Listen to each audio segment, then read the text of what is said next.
The house hadn't changed.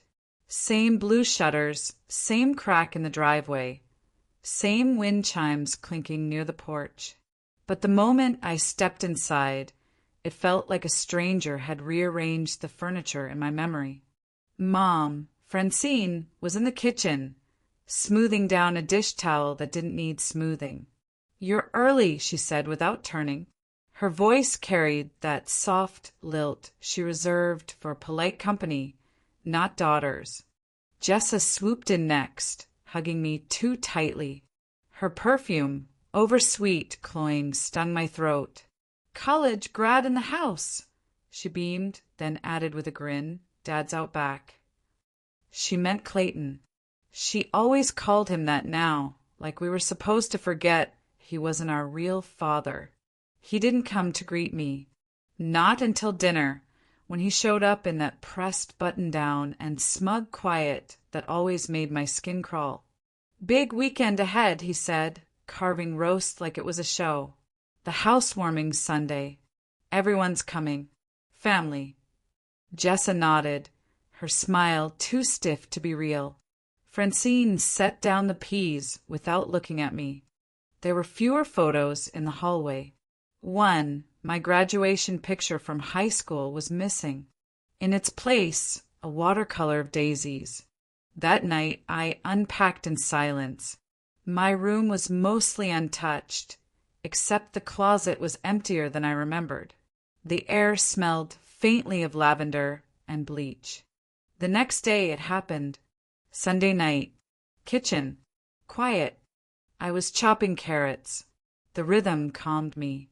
The faucet hissed gently in the background. Clayton entered without warning. "Smells good," he said, leaning on the counter.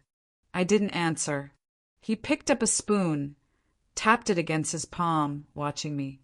"There's something I wanted to tell you before the party." I turned the burner down. He took his time. Always did. "Tamsin's coming."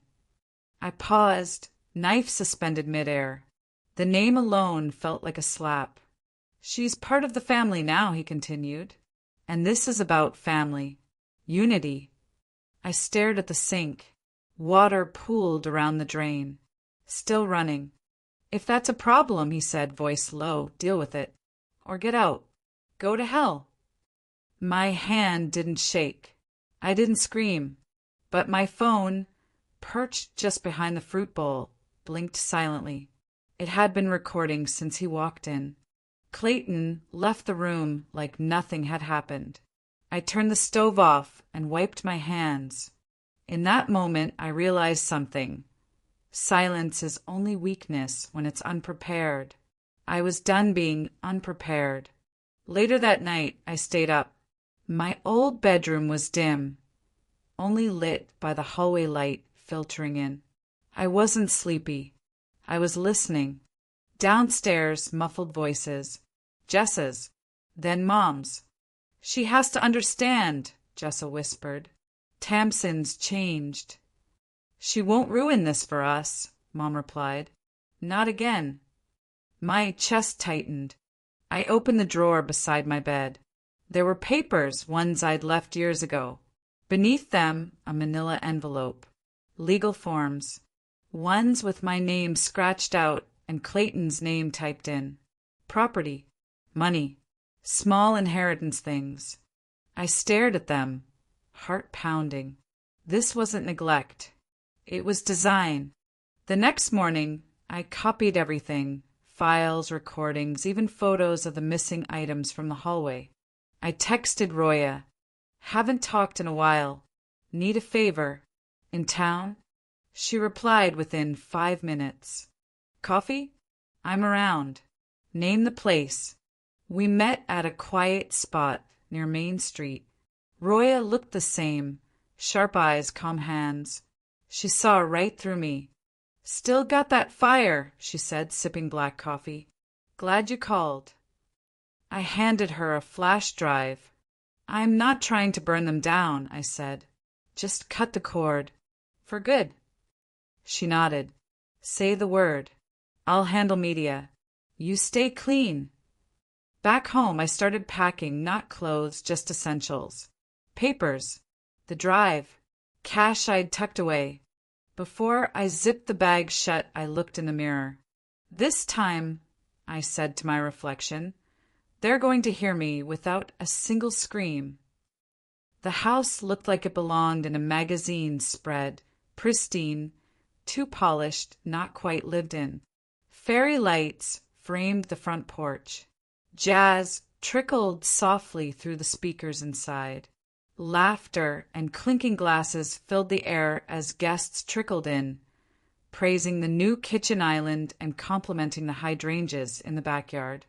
Calla moved through the rooms like a hostess, though she hadn't planned the event. She handed out flutes of champagne, exchanged smiles, accepted compliments. Her dress was simple, black, clean lines, nothing that screamed for attention. But her eyes were sharp, cataloging every glance, every whispered exchange between Francine and Jessa. Clayton was in his element, guiding people through the home like a proud curator. "Custom countertops," he said, running a hand across the marble. "Imported tile in the powder room." The way he smiled made Calla feel like a spectator in someone else's dream. Jessa floated around like the designated charm officer, her tone sugary sweet, the tilt of her head just slightly too rehearsed. Francine clutched a wine glass too tightly, smiling at jokes she didn't seem to hear. Guests laughed. Toasts were made. Calla kept her mask on, but inside, her memory played a silent reel of broken promises and sharp words. The doorbell rang. Everything paused. Conversations halted mid-sentence. Forks hung in midair. Clayton straightened his jacket like a man preparing for a performance. Calla didn't wait for anyone. She walked slowly to the door. Each step felt deliberate, carved out of stone. She opened it. Tamsin Coyle stood there, flawless, charcoal wrap dress, red lipstick, her smile wide and predatory. "Long time no see, Calla," she said, stepping over the threshold like she owned it. A murmur rippled through the guests. Someone near the kitchen whispered, "She's beautiful." But the tone wasn't admiration, it was disbelief. Calla didn't respond. She offered no hug, no warmth. Just a nod, calculated and cold. Tamsin's heels clicked on the floor as she walked past. Inside Calla's mind, old images flickered, hospital lighting, an unanswered phone, the sound of her own voice cracking under betrayal. But her face didn't move.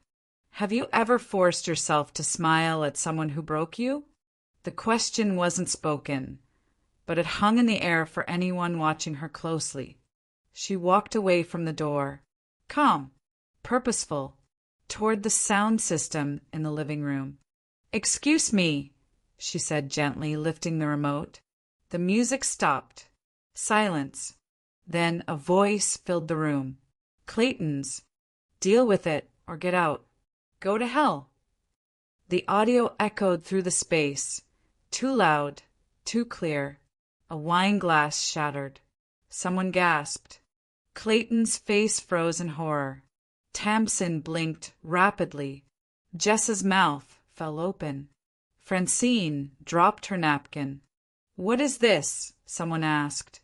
"Is that real?" another whispered. Phones came out. Guests started recording. No one moved to stop them. Calla stood in front of the fireplace, hands folded in front of her. He asked her to come. He knew what she did. He called it unity. She didn't raise her voice. She didn't need to. Would you have stayed silent or exposed the truth? She walked to the dining table. A manila folder sat waiting. She opened it slowly. "These are transfer records," she said, lifting a page. "And this one my grandmother's will. I was the named heir until someone made that disappear." Clayton lunged forward. "Calla, that's enough." She stepped back. Don't. Not tonight. Jessa turned away, muttering something inaudible. Francine shook her head, eyes glossed with panic. Guests began murmuring louder. She has every right. He stole from her? Is this real? The judgment wasn't just emotional, it was legal. And Clayton knew it. Calla met his eyes. You took everything. And still you wanted me silent. You brought her here. You thought I'd stay quiet. Outside, someone began live streaming. This family has secrets, the caption read. Calla walked past the guests. Phones tracked her every movement, but she didn't acknowledge them. She reached the front door and opened it. The night air was cool against her skin. She didn't slam the door. She closed it softly. Because sometimes the loudest exit isn't a scream, it's a door closing behind you. Her car started. The road ahead was dark but open. Her phone buzzed once, then again. She ignored the calls. She blocked the numbers. But then her screen lit up. One new email. Subject line, we need to talk. The streetlights blurred as Calla drove, the night stretching ahead like a promise unspoken. No music, no GPS, just the low hum of the engine and the sound of wind through the open window. Her phone sat face down in the passenger seat, its screen dark. She didn't need directions. She wasn't running. She was leaving, finally, fully. She arrived just before dawn at a small, second-floor apartment above a laundromat. The key was under the mat, just like Roya said. The room smelled faintly of detergent and dust. She didn't mind. It was hers for now. She unpacked only what mattered.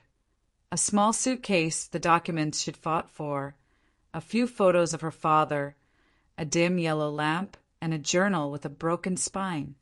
That night, as the city woke around her, she listened to an old voicemail again.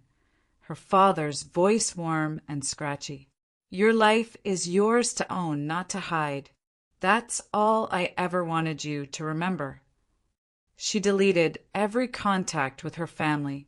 New number, new email, a clean digital slate. She paused over Francine's name, then pressed block without flinching. She called Roya, her voice steady. Thank you. I got in. Are you safe? Roya asked. Yeah, Calla whispered. And I think I'm free. Sometimes survival means walking away from the people who taught you how to survive.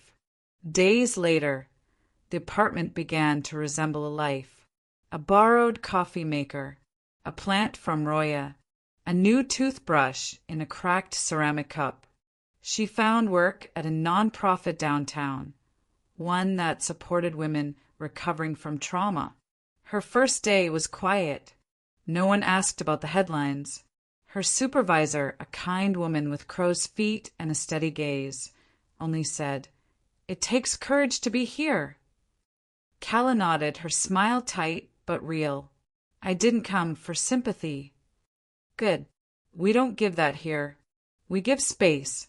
She volunteered for a discussion group, surprising even herself. When it was her turn to speak, she said, healing isn't neat, but it's honest. That's all I know. In her journal, she wrote nightly, rage gave way to clarity. Shame gave way to strength. Maya Angelou's words echoed across a page. You may not control all the events that happen to you, but you can choose not to be reduced by them. She read them twice before closing the journal. Her finances were slow to recover, but they did. Rent got paid. Groceries bought. She even opened a savings account. Small steps toward stability. On a shelf near the window, she placed a photo of her father. The frame wasn't fancy, but it sat there like an anchor, quietly defying everything she'd been told she had to forget. The scandal didn't vanish. A clip of the housewarming confrontation, Clayton's voice booming through the speakers. Resurfaced days later. A news anchor read the headline aloud, Suburban Family's Secrets Exposed in Viral Livestream. The footage played behind them. Gasps, faces turning. Silence, louder than words. A letter arrived shortly after. Legal notice. The property, her inheritance, was returned to her. No contest. The truth had weight. Online forums buzzed. Neighbors posted vague status updates. You never know what's really behind closed doors. Gossip rippled through book clubs and HOA meetings. Clayton's job fell apart. His charm, once a shield, turned brittle under scrutiny. Co-workers distanced themselves. Clients vanished. Francine and Jessa? Ghosts in the social circuit. Invitations stopped. Side-eye started. Calla didn't watch it unfold. But she knew. The silence was spreading. And this time, it wasn't hers to hold. Truth doesn't always roar. Sometimes it walks away quietly and leaves silence behind to grow. One evening, she received an email from Francine. Subject, I'm sorry. I miss you. Calla stared at the message for a long time. She opened a new draft. Typed, I remember. Do you? Then deleted it. Instead, she pulled out the old family photo, Clayton, Francine, Jessa. She placed it in a small box, labeled it Past. Underneath, she slipped a note beneath her father's picture. Keep what is real. In the mirror, she studied herself. No tears. No traces of the girl who once begged for inclusion. She touched her face. I own this face. I own my life. Her phone pinged. Messages from strangers. Survivors. Supporters. You gave me courage. I saw myself in your silence. Thank you. She didn't reply. Not yet. But she smiled. She closed the curtains. Turned off the lights. The last lock clicked shut. The road ahead looked empty, but for the first time it felt like mine.